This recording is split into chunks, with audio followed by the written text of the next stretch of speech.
السلام عليكم ورحمة الله وبركاته.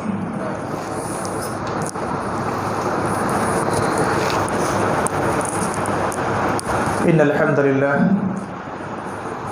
نحمده ونستعينه، من يهده الله فلا مضل له ومن يضلل فلا هادي له، ونشهد أن لا إله إلا الله وحده لا شريك له، ونشهد أن محمدا عبده ورسوله. أما بعد، فأعوذ بالله من الشيطان الرجيم. بسم الله الرحمن الرحيم.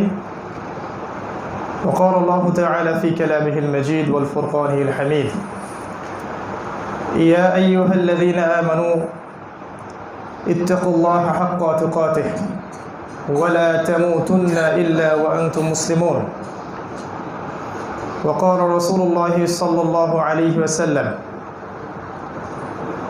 إن الله يرفع بهذا الكتاب أقواما ويضع به الآخرين.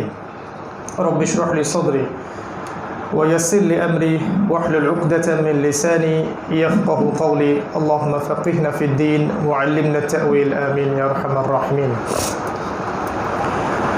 আলহামদুলিল্লাহ, যাবতীয় প্রশংসা এবং গুণগান একমাত্র মহিয়ান ও গরিয়ান আল্লাহ সুবহানাহু ওয়া তাআলার জন্য, যে আল্লাহ রাব্বুল আলামিন আজকে আমাদেরকে পবিত্র জুমআর দিনে সুস্থ শরীরে মসজিদে আসার তৌফিক দান করেছেন। সবাই বলে আলহামদুলিল্লাহ। দরুদ এবং সালাত বর্ষিত হোক প্রিয় নবী মুহাম্মদুর রাসূলুল্লাহ সাল্লাল্লাহু আলাইহি ওয়াসাল্লামের প্রতি। আমরা সবাই দরুদ পাঠ করি, আল্লাহুম্মা সাল্লি আলা মুহাম্মদ, আল্লাহুম্মা বারিক আলা মুহাম্মদ। সম্মানিত উপস্থিতি, আজকের জুমআর খুতবার সংক্ষিপ্ত এই সময়ের মধ্যে আমরা যে বিষয়টা নিয়ে কথা বলবো ইনশাআল্লাহ, একটু হৃদয়ের চোখ, হৃদয়ের কান এবং কলব এগুলোকে কাজে লাগিয়ে আপনাকে আলোচনাটা বুঝতে হবে ইনশাআল্লাহ। আজকের আলোচনা গতানুগতিক আলোচনার মতো হবে না ইনশাআল্লাহ। আমরা আজকের জুমার এই সংক্ষিপ্ত সময়ের মধ্যে ইনশাআল্লাহ তাআলা আমরা আসলে কোন বিশ্বে বসবাস করছি, আমাদের চারপাশের ফিতনাগুলো কেমন, এই ফিতনার যুগে আমাদের করণীয় কি, এই বিষয়গুলো নিয়ে সামান্য কথা বলার চেষ্টা করবো ইনশাআল্লাহ। ওয়া মা তাওফীকি ইল্লা বিল্লাহ, আলাইহি তাওয়াক্কালতু ওয়া ইলাইহি উনীব। আমরা আল্লাহ পাকের কাছে দোয়া করছি, আল্লাহ পাক আমাদের সবাইকে আলোচনা শুনে বুঝে আমল করার তৌফিক দান করুন, আল্লাহুম্মা আমিন। আজকের আলোচনাটা বোঝার জন্যে আমাদের যে কয়েকটা বিষয়ের জ্ঞান অর্জন করতে হবে সেগুলো একটু বলে দিই আগে। আপনি যদি কোরআন এবং সুন্নাহকে দিয়ে বর্তমান বিশ্বের অবস্থা বুঝতে চান, দেশের অবস্থা বুঝতে চান, সমাজের অবস্থা বুঝতে চান, অর্থনীতির অবস্থা বুঝতে চান, বা এই মিডিয়াগুলোর অবস্থা এবং বাস্তবতা বুঝতে চান, তাহলে আপনাকে কয়েকটা বিষয় পড়াশোনা করতে হবে। ভলিউমটা একটু কমিয়ে দেব সামান্য একটু। এই বিষয়গুলো আমি একটু টাচ করছি আপনাদেরকে। সর্বপ্রথম আপনাকে আমাকে শেষ জামানাকে বুঝতে হলে বা বর্তমান বিশ্বকে বুঝতে হলে সর্বপ্রথম যে বইটার জ্ঞান অর্জন করতে হবে সেটা হচ্ছে আল কোরআন। আল কোরআনের শুরু থেকে শেষ পর্যন্ত প্রত্যেকটা আয়াতকে আমাদেরকে গভীর গবেষণা এবং তাদাব্বুরের সাথে পড়তে হবে। শুধু গতানুগতিক তোতা পাখির মতো তেলাওয়াত করা নয়, বুঝে বুঝে পড়তে হবে প্রথমত। দ্বিতীয়ত হচ্ছে আল কোরআনের সাথে রাসূল সাল্লাল্লাহু আলাইহি ওয়াসাল্লামের হাদিস যেগুলো আছে, এবং স্পেশালি শেষ জামানা সংক্রান্ত যে হাদিসগুলো আছে এগুলোকে খুবই মনোযোগের সাথে পড়তে হবে এবং পড়ে আপনাকে বর্তমান প্রেক্ষাপটের সাথে মেলাতে হবে, মিলছে কি না। এবং মিলানোর সময় আপনার চিন্তা ভাবনা থাকবে উদার। কোনো দল, কোনো মত, কোনো সাম্প্রদায়িকতা কেন্দ্রিক চিন্তা করবেন না। এগুলো থেকে বাইরে এসে খোলা মনে চিন্তা করতে হবে। তৃতীয়ত, আপনাকে আমাকে বর্তমান বিশ্ব বুঝতে হলে রাসূল সাল্লাল্লাহু আলাইহি ওয়াসাল্লামের সিরাত, জীবনীটাকে খুব ভালো করে পড়তে হবে। বিশ্ব যতই এগিয়ে যাক না কেন, রাসূল সাল্লাল্লাহু আলাইহি ওয়াসাল্লামের জীবনী যে যুগের জন্য প্রযোজ্য ছিল, ওই যুগ আর বর্তমানের যুগের মধ্যে আসলে আদতে কোনো পার্থক্য নাই। বিষয়গুলো একই রকমই, হয়তো বিজ্ঞান প্রযুক্তিগত পার্থক্য আছে, কিন্তু প্রেক্ষাপটের কোনো পার্থক্য আসলে নাই। 4 নম্বর যে সাবজেক্টটা পড়তে হবে সেটা হচ্ছে ইতিহাস, ইসলামের ইতিহাস। সাহাবায়ে কেরাম রাদিয়াল্লাহু আনহুর যুগ থেকে নিয়ে একদম এই যে 1914 সাল পর্যন্ত, অ্যাটলিস্ট অটোম্যান এম্পায়ার পর্যন্ত, যখন ইসলামের খেলাফাকে তুলে দেওয়া হলো, এই হিস্ট্রি বা ইতিহাসটা আপনার জানা থাকতে হবে। আপনি যদি চান যে আপনার সন্তানটা আগামী বিশ্বকে চ্যালেঞ্জ করুক, নেতৃত্ব দেখ, ইসলামকে আবার সে আগের জায়গায় নিয়ে আসুক, এই সাবজেক্টগুলো পড়াতে হবে। কোরআন, রাসূল সাল্লাল্লাহু আলাইহি ওয়াসাল্লামের সুন্নাহ, হাদিস, ইসলামের ইতিহাস, রাসূলুল্লাহ সাল্লাল্লাহু আলাইহি ওয়াসাল্লামের সিরাত, এর সাথে দরকার বিশ্বের ইতিহাস। ইসলামের ইতিহাস এক জিনিস, বিশ্বের ইতিহাসটা আরেক জিনিস, ওটার সম্পর্কেও ধারণা রাখতে হবে। 6, ইসলামিক অর্থনীতি। ইসলাম একটা উদার নৈতিক সাম্যবাদী অর্থনীতি আমাদেরকে উপহার দিয়েছে ইসলাম, অন্য কোনো ধর্ম এটা দেয় নাই। এই অর্থনীতি সম্পর্কে আমরা সবাই খুব একটা জানি না, যারা জানি তারা ঠিক মতো মানি না। এই অর্থনীতি সম্পর্কে জ্ঞান অর্জন করা উচিত যদি আপনি বিশ্বকে বুঝতে চান, অন্যথায় আপনি বিশ্বকে বুঝতে পারবেন না। 7 নম্বর হচ্ছে বিশ্বের রাজনীতি। এই বিশ্বের রাজনীতি কোন দিকে মোড় নিচ্ছে, বিগত 100 বছর ধরে বিশ্বের রাজনীতি কোন দিকে যাচ্ছে, এগুলো বুঝতে হলে আপনাকে জিও পলিটিক্স পড়তে হবে, পলিটিক্যাল সায়েন্স পড়তে হবে। এই বিষয়টা খুবই গুরুত্বপূর্ণ, বর্তমান সময়ের জন্য সবচেয়ে গুরুত্বপূর্ণ টপিক একটা, সেটা হলো জিও পলিটিক্স বা ভূরাজনৈতিক প্রেক্ষাপট বোঝা। আরেকটা হচ্ছে আপনার বিজ্ঞান ও প্রযুক্তি। হ্যাঁ, বিজ্ঞান ও প্রযুক্তি সম্পর্কে জ্ঞান জানতে হবে, না হলে বিশ্বের ধোঁকাবাজি বুঝতে পারবেন না। এই 8টা বা 10টা সাবজেক্ট, এর সাথে ফিলোসফি বা দর্শন, ফিলোসফি দর্শন বা সাবজেক্টটা খুব গুরুত্বপূর্ণ এই কারণে যে দর্শনের মধ্যে প্রত্যেকটা ইসলাম বিরোধী শক্তির আদর্শ, চিন্তা চেতনা সম্পর্কে আপনি জানতে পারবেন। ওরা কিভাবে চিন্তা করে, কেন চিন্তা করে, ওদের আদর্শগুলি এমন কেন, ওদের উদ্দেশ্য কি, এটা আপনি ধরতে পারবেন না যদি ফিলোসফি না জানেন। এই যে 8টা 9টা সাবজেক্ট আমি বললাম, এই বিষয়গুলো যদি আমরা জ্ঞান অর্জন করতে পারি, আমাদের যুব সমাজকে করাতে পারি, স্পেশালি আমাদের এই যে বাচ্চাগুলো বড় হচ্ছে, এদেরকে যদি আমরা এগুলো শেখাতে পারি, আমি খুব আশাবাদী ইনশাআল্লাহ তাআলা আগামী দিনগুলোতে এই যুব সমাজ এবং এই ছোট্ট ছোট্ট সোনামণিরা ইসলামের পতাকা বহন করবে ইনশাআল্লাহ তাআলা। এই সাবজেক্টগুলো যদি এক জায়গায় করি, তাহলে আজকের যে সংক্ষিপ্ত একটা খুতবা আপনাদের সামনে বলতে চাচ্ছি, তার সারাংশটা অনেকটা এমন হবে। এই জায়গাটা একটু ভালো করে বোঝার চেষ্টা করুন।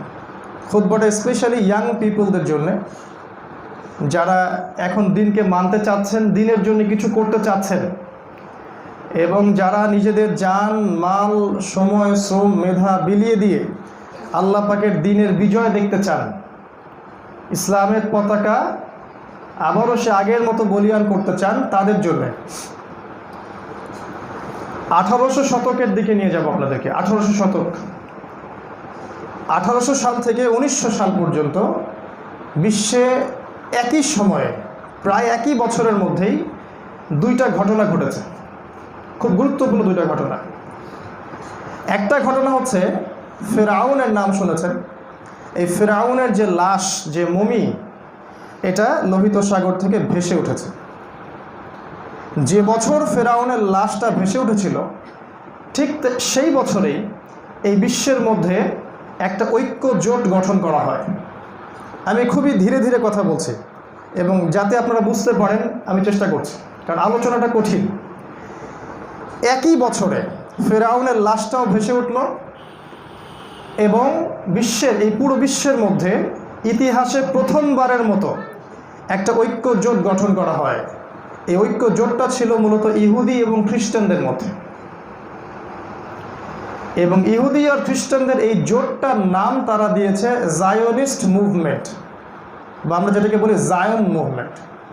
এক কথায় এক শ্রেণীর ইহুদি এবং এক শ্রেণীর খ্রিস্টান, যারা ঐক্যবদ্ধভাবে এই বিশ্বকে শাসন করতে চায় এবং যারা চায় ইসলাম, ধর্ম, মানবতা এগুলোর কথা বিশ্ব থেকে মুছে দিতে, এবং বিশ্বকে তারা তাদের জুলুম, তাদের ক্ষমতা, তাদের যে স্বৈরাচার সাম্রাজ্যবাদী নীতি এর আওতায় এনে শাসন করতে চায়। They want to rule the world. তারা এই বিশ্বকে শাসন করতে চায়।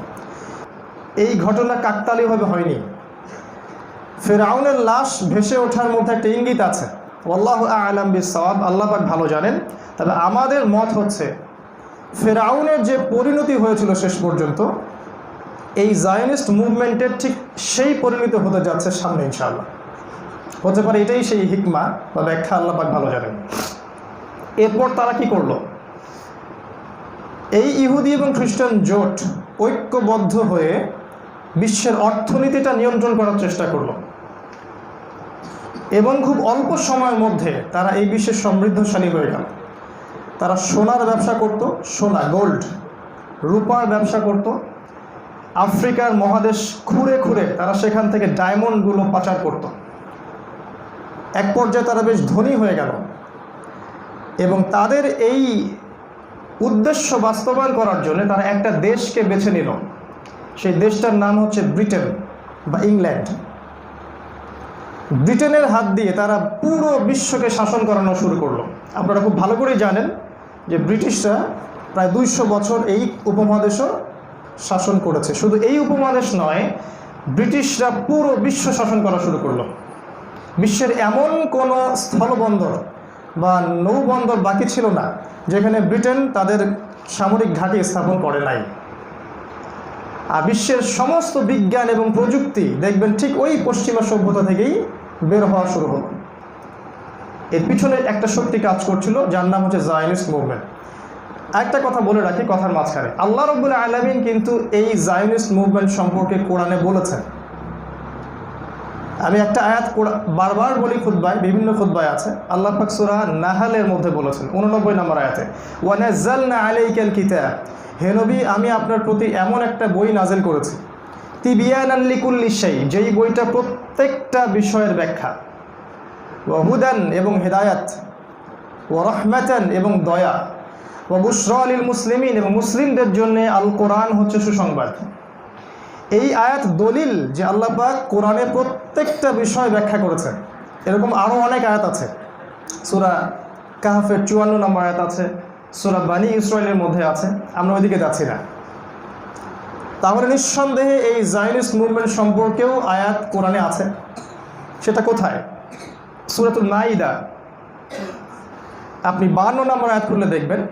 আল্লাহ পাক বলছেন, ইয়া আইয়ুহাল্লাযীনা আমানু, আয়াতটা প্রত্যেকটা মুসলিমের হজম করা উচিত। ইয়া আইয়ুহাল্লাযীনা আমানু, হে ঈমানদারগণ, লা তাত্তাখিযুল ইয়াহুদা ওয়ান নাসারা আউলিয়া, তোমরা ইহুদি এবং খ্রিস্টানদেরকে কোশ্চিনকালেও বন্ধুরূপে গ্রহণ করো না। বা'দুহুম আউলিয়াউ বা'দ, কোন ইহুদি কোন খ্রিস্টান? যারা একে অপরের বন্ধু। এই দেখলেন জায়নিস্ট মুভমেন্ট, যারা একে অপরের বন্ধু। বিশ্বের সব ইহুদি সব খ্রিস্টান একে অপরের বন্ধু নয়। রাশিয়া কিন্তু আমেরিকার বন্ধু নয়, চায়না কিন্তু ব্রিটেনের বন্ধু নয়, ভেনিজুয়েলা আমেরিকার বন্ধু নয়। বিশ্বের সব ইহুদি সব খ্রিস্টান একে অপরের বন্ধু নয়। আল্লাহ পাক এই আয়াতে এমন এক শ্রেণীর ইহুদি এবং এমন এক শ্রেণীর খ্রিস্টানের কথা বলছেন যারা আপোষে বন্ধুত্ব করেছে। আর এই বন্ধুত্বটা এই ফিরআউনের লাশ ভেসে ওঠার পর এই জায়নিস্ট মুভমেন্টটি ইতিহাসে প্রথমবারের মতো করেছে। এর আগে কখনো ইহুদি খ্রিস্টানদের মধ্যে কোনো বন্ধুত্ব হয়নি। আপনি রাসূলের সিরায় চলে যান, রাসূল সাল্লাল্লাহু আলাইহি ওয়াসাল্লাম যখন নবী, তখন যুদ্ধ হচ্ছে কিন্তু আমাদের সাথে মুশরিকদের, আমাদের সাথে ইহুদিদের, তাই না? তখন আপনি দেখবেন যে ইহুদি খ্রিস্টানদের মধ্যে ওদের মধ্যে কোনো বন্ধুত্ব ছিল না, বরং ইতিহাস জুড়ে ওদের মধ্যে যুদ্ধই ছিল। এই প্রথমবারের মতো তারা বন্ধুত্ব করলো এই যে 1800 শতকে এসে। তার মানে কোরআন আমাদেরকে বলে দিয়েছে যে ওইসব ইহুদি এবং ওইসব খ্রিস্টানদেরকে বন্ধুরূপে গ্রহণ করো না যারা একে অপরের বন্ধু। যদি করো তাহলে কি হবে? ওয়ামা ইয়াতাওয়াল্লাহুম মিনকুম ফাইন্নাহু মিনহুম, তোমাদের মধ্যে হে মুসলিমরা যারা ওদের সাথে হাত মিলাবে তারা এই উম্মার কেউ না, তারা ওদের অংশ। কথা কি পরিষ্কার? তোমাদের মধ্যে যারা ইহুদি এবং খ্রিস্টানদের সাথে হাত মিলাবে তারা এই উম্মার কেউ না, তারা ওদের বন্ধু। আল্লাহু লা ইয়াহদিল কওমাজ জালিমিন, আল্লাহ পাক এই জালেমদেরকে কখনো হেদায়েত করবেন না। এই জায়নিস্ট মুভমেন্ট সর্বপ্রথম এই ব্রিটিশদের হাত দিয়ে সারা বিশ্ব শাসন করেছে অনেক বছর, এবং তারা যেখানেই তাদের শাসন স্থাপন করেছে ওইখানেই দেখবেন জুলুম, ফাসাদ, হত্যা, খুন, ধর্ষণ, লুটপাট সব করেছে তারা। এমন কোনো পাপ আর ফাসাদ বাকি রাখেনি যে তারা সেখানে করে নাই। তাদের স্বার্থ উদ্ধার হওয়ার আগ পর্যন্ত তারা সেখান থেকে চলে যেত না। এমনকি উপমহাদেশ থেকে তারা যখন চলে গেছে এমনি এমনি চলে যায় নাই।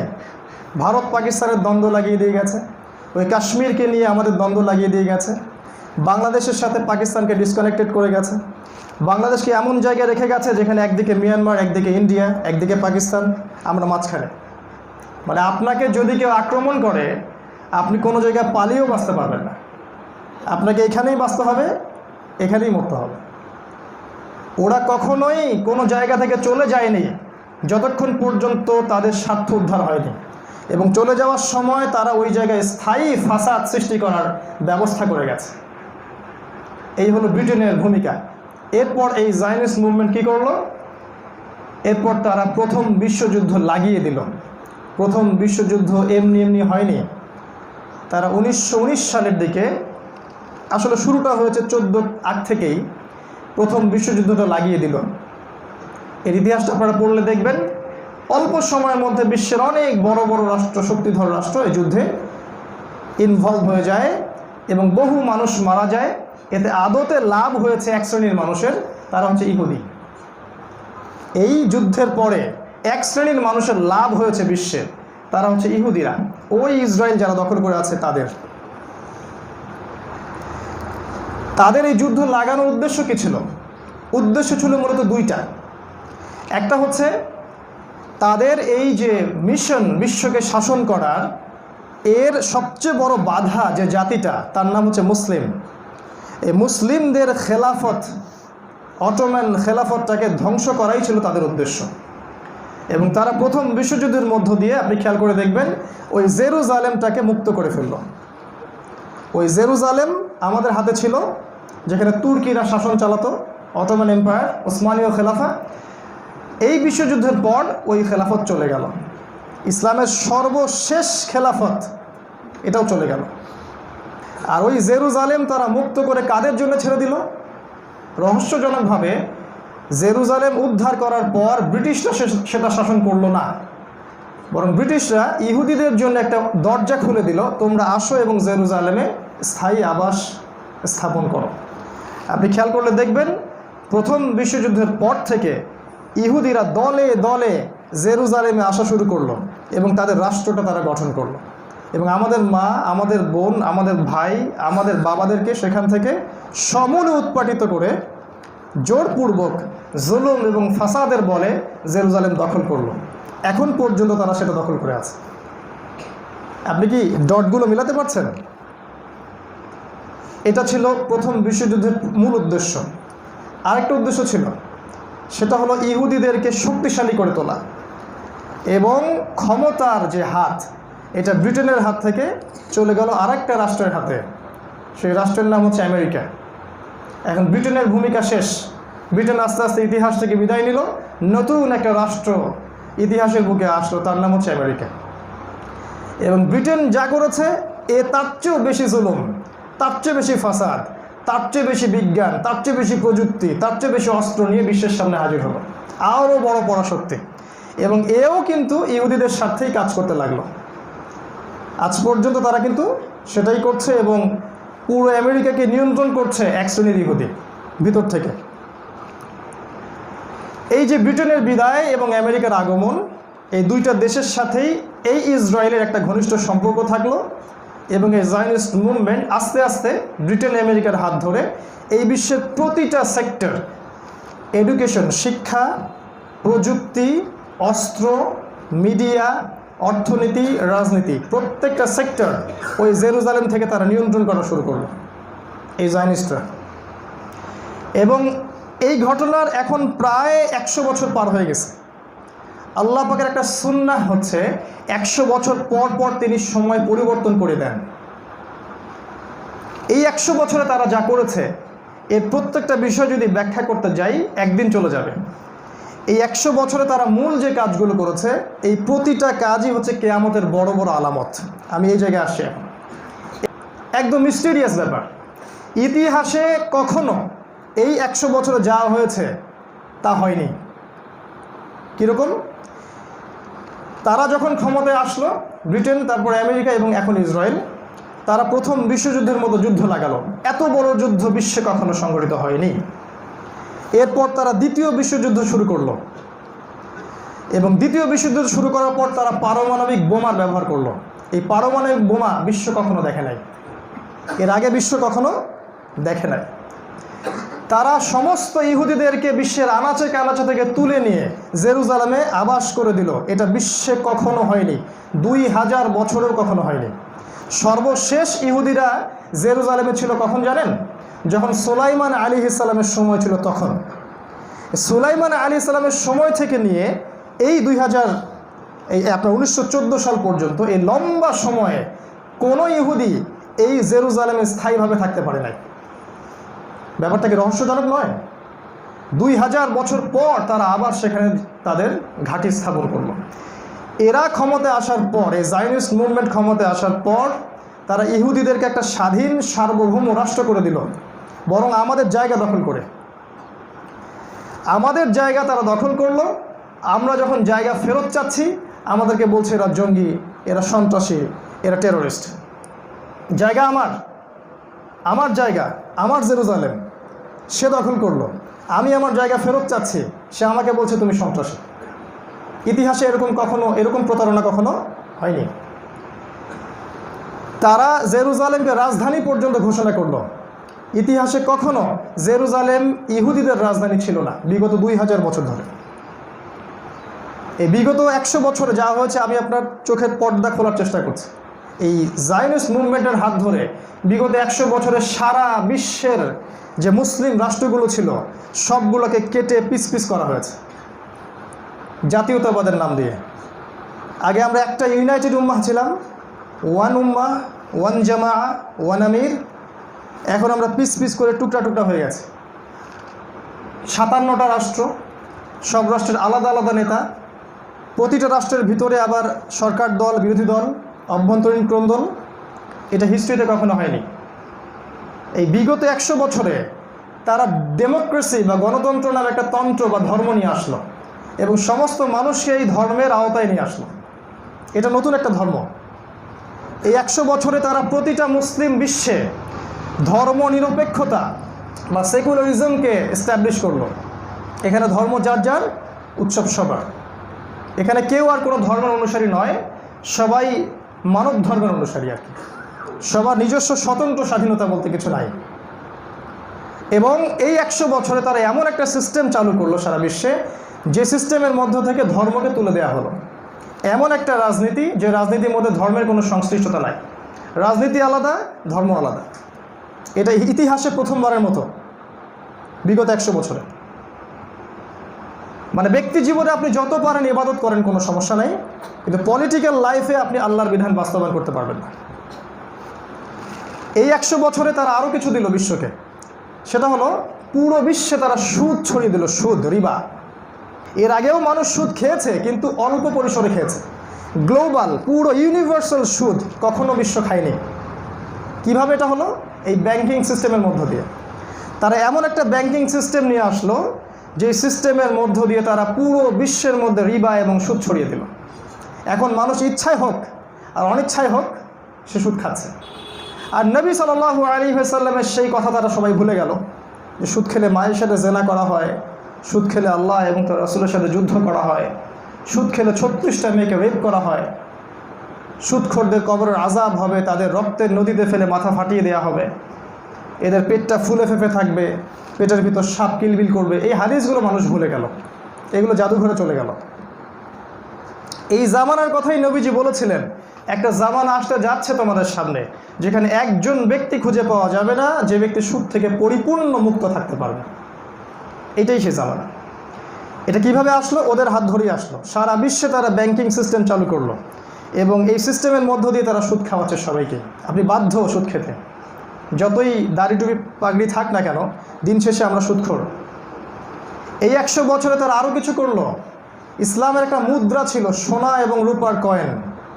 এই সোনার এবং রূপার কয়েনটাকে তারা বাজার থেকে তুলে দিল। এই জায়গায় তারা তেজপাতা নিয়ে আসলো, কাগজের কিছু টাকা, যার অন্তর্নিহিত কোনো মূল্যই নাই। একটা কাগজের টাকা, এর উপর একটা সিল মেরে দেওয়া হয়েছে, এটা 500, এটা 1000। আর একটা গোল্ড কয়েন যার ভিতরে অরিজিনাল সোনা আছে, এটাই মূল সম্পদ। এই কাগজটা মূল সম্পদ নয়। তারা বাজার থেকে মূল সম্পদকে তুলে দিয়ে একটা যৌগিক সম্পদ বাজারে নিয়ে আসলো, যার অন্তর্নিহিত কোনো মান নাই। এর ফলে কি হলো?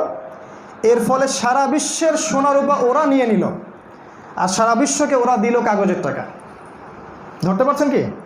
সারা বিশ্বের সোনা এবং রূপা ওরা নিয়ে নিচ্ছে, আর সারা বিশ্বকে দিচ্ছে তেজপাতা। আর আমরা মনে করছি যে এটাই হচ্ছে আসল মুদ্রা। আর আমাদের স্কলার্স অফ ইসলাম, ইসলামের যারা স্কলার্স, তারা এই জায়গায় নীরব। এগুলো নিয়ে তারা কখনো ভাবেন কি না আমার জানা নাই। এরপরে তারা আবার নতুন একটা মুদ্রা দিচ্ছে বিশ্বকে, সেটা হচ্ছে ইলেকট্রনিক মানি। এই ইলেকট্রনিক মানি দিয়ে তারা পুরো বিশ্বের সম্পদ রাতারাতি লুট করতে পারবে। দেন দেখবেন একটা ন্যাশন, একটা জাতি পড়ে গেছে। এগুলো বিগত 100 বছরে হয়েছে, যেটা আগে কখনো হয়নি, হিস্ট্রিতে কখনো হয়নি।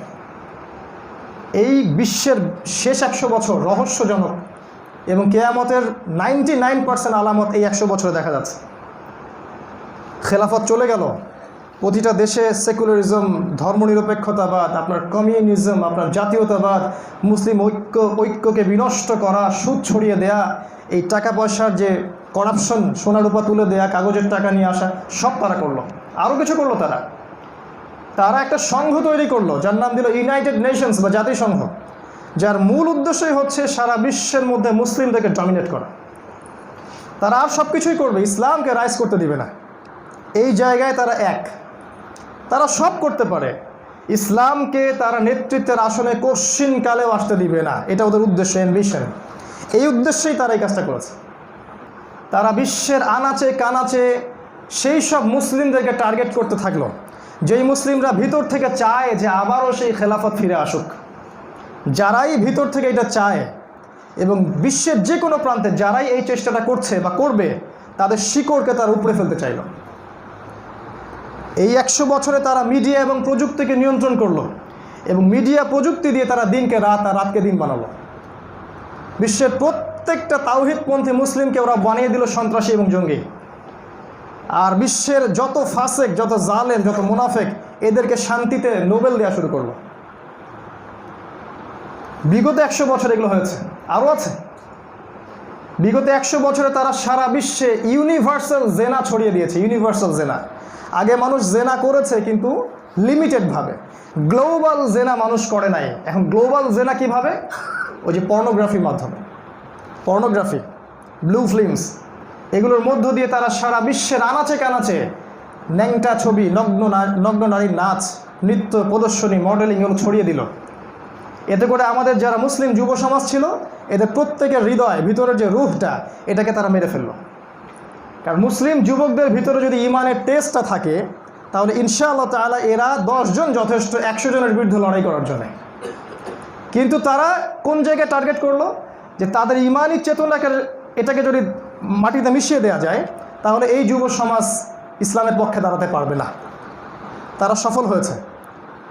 তারা এই পর্নোগ্রাফির মাধ্যমে, সুদের মাধ্যমে, মাদকের মাধ্যমে এবং জীবনের উদ্দেশ্যটাকে সরিয়ে দেওয়ার মধ্য দিয়ে আমাদের এখনকার যে যুব সমাজ, এদেরকে আল্লাহর পথ থেকে তারা সরিয়ে দিয়েছে। এই যুব সমাজ ইল্লা মাশাআল্লাহ, আল্লাহ যদি চান সেটা আলাদা বিষয়, এই যুব সমাজ যারা দুনিয়ার দিকে ঝুঁকে গেছে, এরা কখনো আল্লাহ রাব্বুল আলামিনের কালিমার পতাকা হাতে নিয়ে ফি সাবিলিল্লাহ জিহাদ করতে পারবে না। কারণ ভিতরের যে রূহ, আত্মা, ইমানের তেজ, এটাকে নষ্ট করে দেওয়া হয়েছে। এটা লাস্ট 100 বছরে করেছে তারা। এই লাস্ট 100 বছরে তারা আরও কিছু কাজ করেছে। ইউনিভার্সাল মাদক ছড়িয়ে দিয়েছে, এবং এমন কিছু মাদক যেটা পার্মানেন্টলি একটা যুব সমাজকে ধ্বংস করে ফেলবে। এমন মাদক নয় যে মাদকের মধ্যে কিছুটা উপকার আছে। আল্লাহ পাক কোরআনে বলেছিলেন মদের মধ্যে কিছুটা উপকার আছে, পরে বলেছেন হারাম। এখনকার মাদক সেই রকম না। একবার যে এটাকে অ্যাডিক্টেড হয়ে যাবে তার পুরো জীবন শেষ হয়ে যাবে। এগুলোর টার্গেট ছিল যুব সমাজ এবং তারা সেখানে সফল। আপনার মাথার পিছনে রাখেন এই কাজগুলো করছে জায়নিস্ট মুভমেন্ট, এমন এক শ্রেণীর ইহুদি, এমন এক শ্রেণীর খ্রিস্টান যারা চায় জালেমের জুলুমের বলে বিশ্ব শাসন করতে। কোথা থেকে শাসন করবে? জেরুজালেম থেকে শাসন করবে। লাস্ট 100 বছর তারা আরও কিছু কাজ করেছে। তারা ছেলে মেয়েদের ফ্রি মিক্সিং করে দিয়েছে। ছেলে মেয়েদের ফ্রি মিক্সিং মানে ছেলে আর মেয়ে যে আলাদা সত্তা, এই চিন্তাটা বাদ। সে আমার বান্ধবী, সে আমার ক্লাসমেট, গার্লফ্রেন্ড, বয়ফ্রেন্ড, এই যে সম্পর্ক, এটাকে তারা উদার নৈতিক সম্পর্ক বলছে আর কি। তারা আরও করেছে এডুকেশন সিস্টেম, শিক্ষা ক্ষেত্রের মধ্যে এমন সিস্টেম ঢুকিয়ে দিয়েছে যাতে করে আমাদের সমাজের ছেলেমেয়েরা দীর্ঘ 20-30 বছর পড়াশোনা করবে। 20-30 বছর পড়াশোনা করার পরে তারা ইসলামের বেসিক জিনিসগুলো শিখতে পারবে না। ইসলামের বেসিক জিনিসগুলো তারা শিখতে পারবে না। এমন একটা সিস্টেম দিয়ে দিল, এডুকেশন সিস্টেম, যে সিস্টেমটার মধ্যে শিরিক আর কুফরি দিয়ে ভর্তি। এমন একটা সাংস্কৃতিক আগ্রাসন তারা দিয়েছে যার মাধ্যমে জাতিগত সংস্কৃতির দোহাই দিয়ে মানুষকে নগ্নতা, অশ্লীলতা এবং শিরিকের দিকে নিয়ে আসা হচ্ছে। নগ্নতা, অশ্লীলতা, শিরিক এবং কুফরি। মুসলিমদের হাতে মূর্তি তুলে দেওয়া হচ্ছে এবং বলা হচ্ছে এটাই সংস্কৃতি। তারা প্ল্যান করে এটা করেছে। এর চেয়ে বড় একটা কাজ তারা করেছে, মাস্টার প্ল্যান। সেটা হচ্ছে বিশ্বের প্রতিটা মুসলিম কান্ট্রির মধ্যে, প্রায় 99% মুসলিম কান্ট্রির মধ্যে এমন কিছু পলিটিক্যাল পাওয়ারকে এস্টাবলিশ করেছে যারা আদতে দেখতে মুসলিমদের মতো হলেও তাদের ভিতরটা ওই পশ্চিমের মতো। পশ্চিমারা যা বলবে, ওঠো উঠবে, বসো বসবে, এটা করো এটা করবে, ওটা করিও না ওটা করবে না। পশ্চিমারা যা বলবে তারা সেটাই করবে। সাদা চামড়ার পশ্চিমাদের কৃতদাসদেরকে তারা প্রতিটা মুসলিম দেশের মধ্যে এস্টাবলিশ করলো এবং তাদের হাত দিয়েই তারা জনগণকে শোষণ করা শুরু করলো। তারা কিন্তু সশরীরে আসছে না। এরও পরে তারা যেটা করেছে যে বিজ্ঞান প্রযুক্তির নাম দিয়ে তারা এমন কিছু মারণাস্ত্র তৈরি করেছে যেগুলোর একটা বোম একটা রাষ্ট্রকে ধ্বংস করার জন্য যথেষ্ট, এবং এগুলো তারা নিজেদের হাতে নিয়ে নিয়েছে। মুসলিম কান্ট্রিগুলোকে এই অস্ত্রগুলো তারা আর দিচ্ছে না। আপনি চিন্তা করে দেখেন, স্বাধীনতার 50 বছর হতে যাচ্ছে, আমরা কিন্তু 50টা পারমাণবিক অস্ত্র তৈরি করতে পারি না। এই জন্য আমাদেরকে কেউ ভয় করছে না। যারা এগুলো আমাদেরকে দিচ্ছে, অস্ত্র যেখান থেকে কিনছি আমরা, তারা মূল জিনিসটা রেখে, যেটা দিলেই না দিলেই নয় সেটা আমাদেরকে দিচ্ছে। আমরা কিন্তু সেটা অর্জন করতে পারি না। ছোট্ট একটা রাষ্ট্র উত্তর কোরিয়া, এই যে কিম জং উন প্রশাসন, এই যে মিসাইলের পরীক্ষা চালায়, আমেরিকার ঘুম হারাম হয়ে যায়। এতগুলো শক্তিশালী মুসলিম রাষ্ট্র থাকা সত্ত্বেও আমরা নিউক্লিয়ার সেক্টরে শক্তিশালী হতে পারলাম না। আমাদেরকে ওরা কিন্তু মূল্যায়ন করছে না। মূল মিডিয়া, মূল প্রযুক্তি, মূল অস্ত্র তারা ওদের হাতে রেখে দিয়েছে।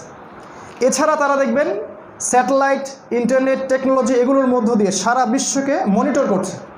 কে কোথায় কখন কী অবস্থায় আছে তারা সব কিছু জানে। কে কোথায় কখন কী অবস্থায় আছে, কারা কি করছে, সব কিছু তার একটা সেন্টার থেকে নিয়ন্ত্রণ করছে। ইভেন আপনি আপনার ফোনে কোন ইসলামিক বিষয় নিয়ে কথা বলছেন এটা পর্যন্ত ওদের নখদর্পণে আছে। এগুলো কি এমনি হয়ে গেল লাস্ট 100 বছরে? ইউনিভার্সাল জেনা, ইউনিভার্সাল রিবা, ইউনিভার্সাল সুদ, খেলাফার অধঃপতন, মুসলিম কান্ট্রিগুলোর মধ্যে এই যে বিভক্তি। আরও একটা বড় জিনিস দেখায়, সেটা হলো মুসলিমদের বিভক্তি। এই যে মুসলিমদের মধ্যে আমরা যারা নামাজি ব্যক্তি, কালেমা বিশ্বাস করি, আল্লাহ বিশ্বাস করি, মুসলিমদের এইরকম বিভক্তি আগে কখনো ছিল না। এক ভাই আরেক ভাইকে দেখলে সালাম দেয় না, এক ভাই এক দল আরেক দলের সাথে চা খায় না, একজন আরেকজনকে তাকফির করছে। ভাইয়ে ভাইয়ে যে আমরা এক, এই কনসেপ্টটা উঠে গেছে। এটা তাদের প্ল্যান ছিল, তারা সফল হয়েছে। তাদের আরও প্ল্যান ছিল যে ওলামায়ে কেরামকে দিয়ে এমন কিছু প্রচার করানো যার ফলে জনগণ বিভ্রান্ত হয়ে যায়। এখন দেখবেন ওলামায়ে কেরামদের মধ্যে এক শ্রেণীর মানুষ এমন কিছু প্রচার করবে যাতে জনগণ বিভ্রান্ত হয়ে যাচ্ছে, জনগণ আরও বিভক্তির দিকে চলে যাচ্ছে। এটা এমনি এমনি হয়নি। এরপরেও তারা আরও কিছু কাজ করেছে। ইসলামের একটা বেসিক শক্তি ছিল জিহাদ। এই জিহাদ শব্দটাকেই তারা মুছে ফেলেছে। এর জায়গায় তারা জঙ্গিবাদ একটা শব্দ দিয়ে আসছে।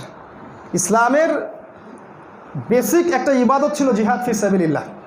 এই জায়গায় তারা এমন একটা শব্দ নিয়ে আসছে যে মুসলিমরা ইভেন আলেম ওলামারা পর্যন্ত শব্দটা উচ্চারণ করতেই ভয় পায় এখন। আর জিহাদকে বিতর্কিত করার জন্য তারা নিজেদের কিছু পেটুয়া বাহিনী, ওদের অস্ত্র, ওদের টাকা দিয়ে এমন কিছু বাহিনী তারা তৈরি করেছে যারা দেখতে মুসলিমদের মতোই, আদতে ওদের উদ্দেশ্য তারা বাস্তবায়ন করে থাকে। আদতে ওদেরকে তারা তেল দিয়েছে, এদেরকে দিয়ে তারা বিভিন্ন মুসলিম কান্ট্রির মধ্যে বোমা হামলা করিয়েছে এবং মিডিয়ার মধ্য দিয়ে তারা প্রচার করেছে এরাই হচ্ছে প্রকৃত মুসলিম, এই হলো জিহাদের সংজ্ঞা, অতএব জিহাদ মানেই সন্ত্রাস, এটা থেকে মুসলিমদেরকে সরিয়ে দাও। তারা সফল, তারা কিন্তু সফল। আর এর বাইরে যারা ইসলামের বেসিক বিষয়গুলো মেনে চলার চেষ্টা করে, ইসলামকে যে নিজের জান প্রাণ দিয়ে ভালোবাসে এবং ইসলামের খেলাফার বাস্তবায়ন দেখতে চায়, তাদেরকে এরা মৌলবাদী ট্যাগ দিয়েছে। এই প্রতিটা বিষয় এগুলো বলতে থাকলে দিন চলে যাবে। প্রত্যেকটা মেজর যে সাবজেক্টগুলো আমি টাচ করলাম, শেষ 100 বছরের হিস্ট্রি, হিউম্যান হিস্ট্রিতে যেগুলো জায়নিস্ট মুভমেন্টের হাত ধরে এই বিশ্বে বাস্তবায়িত হয়েছে, এগুলো এমনি এমনি হয়নি প্রিয় ভাই ও বোনেরা। এগুলোর পিছনে একটা শক্তি কাজ করছে, যারা প্রচণ্ড শক্তিশালী, যাদের হাতে পলিটিক্যাল পাওয়ার আছে, যাদের হাতে অর্থনীতি আছে, যাদের হাতে মিডিয়া, যাদের হাতে প্রযুক্তি, যাদের হাতে আপনার অস্ত্র, যাদের হাতে বিশ্বের ক্ষমতা, এবং তারা এই শক্তিগুলো দিয়ে সারা বিশ্বকে শোষণ করতে চাচ্ছে, স্পেশালি মুসলিমদেরকে। এই প্রেক্ষাপটে আপনার আমার কি করণীয়? আমরা কি করতে পারি? আমরা কি ওদের দাসে পরিণত হব? আমরা কি আমাদের ঈমান, আমল, ইসলামকে বিক্রি করে দিব? আমরা কি এভাবেই অজ্ঞতার মধ্যে থেকে যাব আর আপোষে মারামারি কাটাকাটি করতেই থাকবো আর ওরা আমাদেরকে শাসন করতেই থাকবে? কোথায় সেই উমরের যুগ? কোথায় সেই উমরের যুগ? ওই খেলাফা, যখন একটা বাচ্চা যদি রাতের অন্ধকারে কান্নাকাটি করত, আমিরুল মুমিনিন পিঠের মধ্যে খাবার নিয়ে সেখানে দিয়ে আসতেন। কোথায় সেই যুগ? কোথায় সেই সালাউদ্দিন আইয়ুবের যুগ, যখন প্যালেস্টাইনের উপর হাত দিয়েছিল কিছু লম্পট, কিছু বর্বর জাতি, তিনি হুঙ্কার ছেড়ে অল্প কিছু মানুষকে নিয়ে জেরুজালেম উদ্ধার করেছিলেন? কোথায় সেই যুগ? কোথায় সেই তারেক বিন জিয়াদের শাসন আমল? আর কোথায় সেই গজনবীর যুগ? কোথায় আলী রাদিয়াল্লাহু আনহুর সৌর্যবীর যুগ? কোথায় সেগুলো? আমরা খালিদ বিন ওয়ালিদের উত্তরাধিকারী, ওমর ইবনুল খাত্তাবের, আবু বকর, উসমান, আলী, তারা আমাদের আদি পিতা। কোনো না কোনোভাবে তাদের সাথে আমাদের সম্পর্ক আছে। কোথায় সেই সৌর্যবীর্য এবং ক্ষমতা? আপনি আমি আজকে বিভক্ত, শতদা বিভক্ত। আমাদের মধ্যে ধর্মীয় কোনো মিল নাই। যারা আকীদাগত মিলের কথা বলেন তাদের মধ্যেও কোনো মিল নাই, তারাও বিভক্ত। আপনি আমি একে অপরের গীবত তহমতে ব্যস্ত। আমাদের ইকোনমিক বেস শক্ত না, আমাদের পলিটিক্যাল কোনো ক্ষমতা নাই, আমাদের খিলাফা নাই, আমাদের কোনো মিডিয়া নাই, আমাদের সেই রকম মারণাস্ত্র নাই, আমাদের কোনো জামা নাই, কোনো আমির নাই। তারপরেও আমরা নাকে তেল দিয়ে ঘুমাচ্ছি আর মনে করছি যে ইসলাম বিজয় হয়ে যাবে। আমাকে বুঝান যে কিভাবে ইসলাম বিজয় হবে এই অবস্থা থেকে। কদ আফলাহাল মুমিনুন, আল্লাহ পাক বলেছেন। কাইফা নুফলিহু, আমরা কিভাবে সফল হব? আল্লাহ পাক বলেছেন যে দিন রাতকে আল্লাহ পাক পরিবর্তন করেন। কিভাবে এই দিনটা পরিবর্তন হবে? আল্লাহ কি বলেননি ইন্নাল্লাহা লা ইউগাইয়িরু মা বিকওমিন হাত্তা ইউগাইয়িরু মা বিআনফুসিহিম? আল্লাহ পাক ততক্ষণ পর্যন্ত কোনো কওমের অবস্থা পরিবর্তন করেন না যতক্ষণ পর্যন্ত সেই কওম তার অবস্থা পরিবর্তনের চেষ্টা না করছে। কোথায় সে চেষ্টা আমাদের? যাদেরকে আল্লাহ পাক ধর্মীয় নেতৃত্ব দিয়েছেন তারা মনে করছেন আমার ধর্মীয় দলটা টিকলেই হইল, বাকিরা তো ভাই না আমার। আর যারা যুব সমাজ, এদের উদ্দেশ্য হচ্ছে একটা চাকরি, একটা ব্যবসা, একটা সুন্দরী নারী, জীবনে প্রতিষ্ঠিত হতে হবে, দ্যাটস অল। আর আমাদের পিতা মাতাদের উদ্দেশ্য দুনিয়া আর দুনিয়া। ইয়া লিয়াসাফা আলাইনা, আমাদের উপর ধ্বংস। এই উম্মতে মুহাম্মাদের কি হবে বলেন? এই উম্মতে মুহাম্মাদি, মুহাম্মদ সাল্লাল্লাহু আলাইহি ওয়াসাল্লাম রেখে যাওয়া আমানত, এই আমানতটার দায়িত্ব, হকটা আদায় করবে কে? কোথায় সেই জামাআ, সেই তাইফা মানসুরা কোথায়, যারা এর হক আদায় করবে? কেন আমরা এত স্বার্থপর হয়ে গেলাম? আল্লাহ রাব্বুল আলামিন এই দিনটাকে আমাদের উপর আমানত দিয়েছিলেন। আল্লাহ পাক বলেছিলেন যে ইউরিদুনা লিইউতফিউ নূরাল্লাহ, এরা আল্লাহর এই নূরটাকে নিভিয়ে দিতে চায়। ওয়াল্লাহু ইউতিম্মু নূরাহ, আল্লাহ পাক তার এই নূরটাকে প্রজ্বলিত করবেন। ওয়ালাউ কারিহাল কাফিরুন, যদিও কাফেররা এটা পছন্দ করে না। হুয়াল্লাযী আরসালা রাসূলাহ, তিনি সে আল্লাহ যিনি তার রাসূলকে প্রেরণ করেছেন। কি জন্যে? লিইয়ুযহিরাহু আলা দ্বীনি কুল্লিহি, যাতে করে এই দিন ইসলাম অন্য সমস্ত দিনের উপর বিজয়ী হতে পারে। ওয়ালাউ কারিহাল মুশরিকুন, যদিও মুশরিকরা এটা পছন্দ করবে না। এই দাসত্বের শৃঙ্খলার কতদিন? আল্লাহ পাক এই দিনকে বিজয়ী করার জন্য পাঠিয়েছেন। এই বিজয়ের চেষ্টাটা কোথায়? এটা আমার প্রশ্ন আপনাদের সবার কাছে। আমাদের ইন্ডিভিজুয়াল প্রস্তুতি কোথায়? কোথায় জামা, কোথায় ইমারা, কোথায় ওলামায়ে কেরামের ঐক্য, কোথায় ইকোনমিক বেস, কোথায় আমাদের জিহাদ, কোথায় দাওয়াত, কোথায় এরাত? কিভাবে ইসলাম বিজয়ী হবে? আর ইসলাম যদি বিজয় না হয়, আমি কি বিজয়ী হব? এই ইসলাম যদি না থাকে, আমি কি থাকবো? তারা কি দেখবে যে আমার রং কেমন, ভাষা কেমন, আমার বর্ণ কেমন, আমি কোন মাযহাব, কোন তরিকা? নাকি ওই জায়নিস্টরা দেখবে যে আমি লা ইলাহা ইল্লাল্লাহ কালিমা পড়েছি কি পড়ি নাই? ওই সিরিয়ার শিশুদেরকে যখন বোম্বিং করা হয়, তারা কি দেখে যে এরা কোন মাযহাবে? ওই ইয়েমেনের বাচ্চাগুলোর, যা রুটির বাচ্চা, দুধের বাচ্চা, ওদেরকে যখন বোম্বিং করে হত্যা করা হয়, তারা কি দেখছে যে ওরা কোন মাযহাবের? তারা শিয়া না সুন্নি? যারা উইঘুরদেরকে হত্যা করছে নির্মমভাবে, ওই চাইনিজরা কি দেখছে এরা কোন মাযহাব, কোন তরিকা? কাশ্মীরিদেরকে যখন অত্যাচার করা হচ্ছে, ইন্ডিয়ান গভর্নমেন্ট কি দেখছে ওরা কোন মাযহাব? আফগানিস্তানে যখন হামলা করা হলো, ওরা কি দেখেছে এটা কোন মাযহাবে?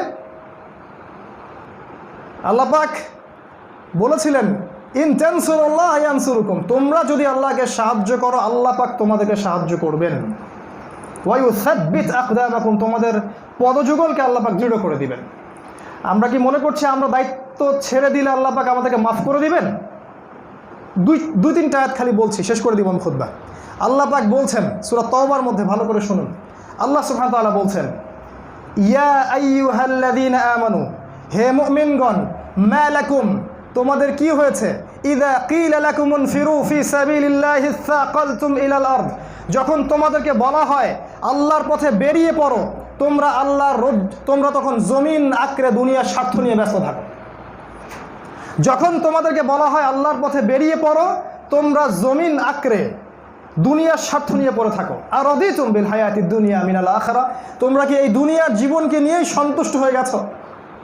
ফামা মাতাউল হায়াতিদ দুনিয়া মিনাল আখিরাতি ইল্লা কালিল, পরকালের জীবনের তুলনায় দুনিয়ার এই জীবন নিতান্তই নগণ্য। আল্লাহ পাক বলছেন, ইল্লা তানফিরু, তোমরা যদি আল্লাহর পথে বের না হও, ভালো করে শুনে রাখেন, ইল্লা তানফিরু, তোমরা যদি আল্লাহর পথে বের না হও, ইউআযযিবকুম আযাবান আলীমা, আল্লাহ পাক তোমাদের সবাইকে, একদম সবাইকে মহা যন্ত্রণাদায়ক শাস্তি দান করবে।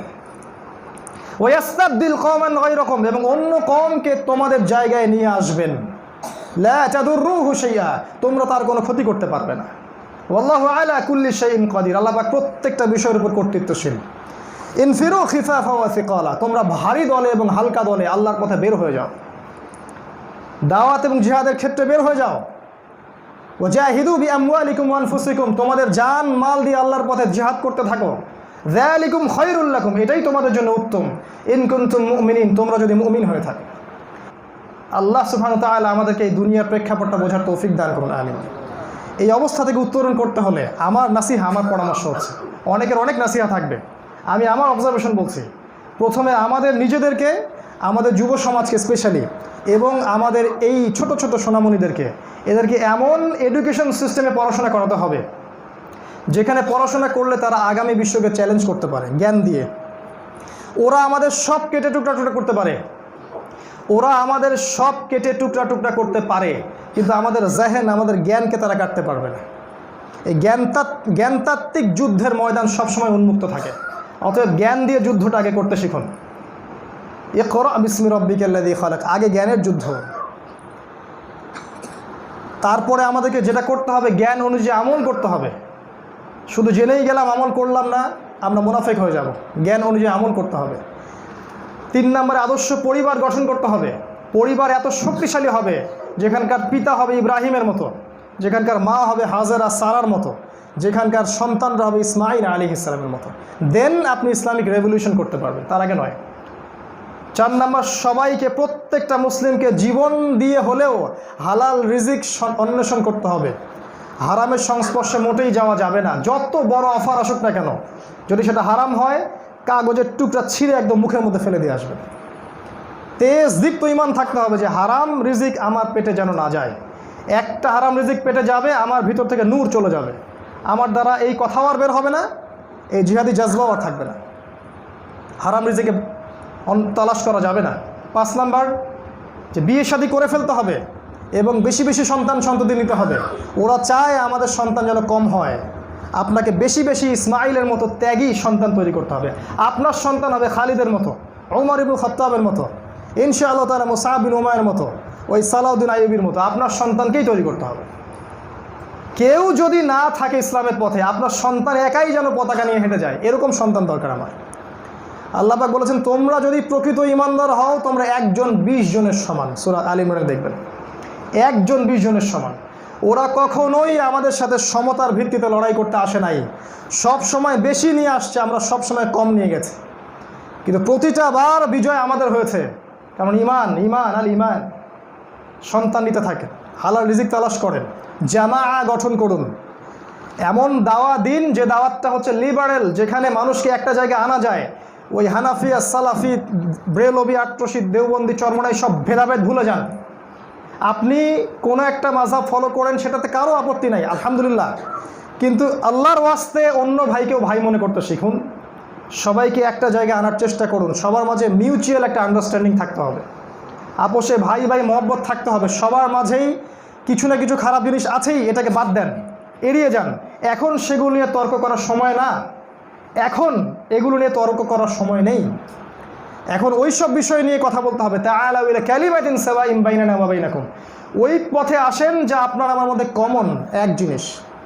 ঐক্যবদ্ধ প্ল্যাটফর্ম দরকার, ওলামায়ে কেরামের একটা ঐক্য দরকার, যেটা আমি মনে করি না, আল্লাহু আ'লাম বিসওয়াব, আমার মনে হয় না এটা বাংলাদেশে পসিবল। সবাইকে নিয়ে একটা জামাআ গঠন করুন, ইউনাইটেড প্ল্যাটফর্ম। আল্লাহর পথে দাওয়া অব্যাহত রাখতে হবে। অর্থনৈতিক ভিত্তি শক্ত করা উচিত, পররাষ্ট্রনীতি অবলম্বন করা উচিত, দেশব্যাপী চেইন নেটওয়ার্ক তৈরি করা উচিত যারা তাওহীদপন্থী জনতা তাদের। ইনশাআল্লাহ তাআলা আপনি দেখবেন ধীরে ধীরে কিভাবে ভোর হয়, এটা আপনি দেখবেন। রাত অনেক গভীর, কিন্তু ভোর হবে ইনশাআল্লাহ। এই কাজগুলো আমাদের বেসিক কাজ, এই কাজগুলো আমাদের বেসিক কাজ। আল্লাহ রাব্বুল আলামিন আমাদের সবাইকে এই কাজগুলো বাস্তবায়ন করার তৌফিক এনায়েত করুন, আল্লাহুম্মা আমিন। আমি আর খুতবা লম্বা করছি না, সর্বশেষ একটা কথা বলবো যে আল্লাহ রাব্বুল আলামিন, আমরা যদি দায়িত্ব পালন না করি, আল্লাহ পাক আমাদেরকে সরিয়ে দিবেন, অন্য কওমকে আমাদের জায়গায় নিয়ে আসবেন। কোনো সন্দেহ নেই, আল্লাহ পাক আমাদেরকে আযাব দিয়ে ধ্বংস করবেন। আর যে কাজটা বাকি আছে, এই কাজটা করার জন্য আল্লাহ পাক ইমামুল মাহদিকে সামনে নিয়ে আসবেন, ঈসা আলাইহিস সালামকে নামাবেন, এবং প্রত্যেক সেই ইহুদি খ্রিস্টান এবং জায়নিসের সাথে যুদ্ধ হবে, পুরো বিশ্ব জুড়ে যুদ্ধ হবে, এবং ইসলামী খেলাফা আবারও সেই জেরুজালেম থেকে বাস্তবায়িত হবে ইনশাআল্লাহু আযজা ওয়া জাল। এই সফরে, এই কাফেলায় আপনি আমি শরীক থাকতে চাই কি না, আমাদেরকে চিন্তা করতে হবে। যদি চান, আলহামদুলিল্লাহ, আপনি এগিয়ে আসুন। যদি না চান, ডিসিশন আপনার, আপনার জীবন, আপনার পরকাল, আপনার হিসাব। আল্লাহ পাক আমাদেরকে বোঝার তৌফিক দান করুন, আল্লাহুম্মা আমিন।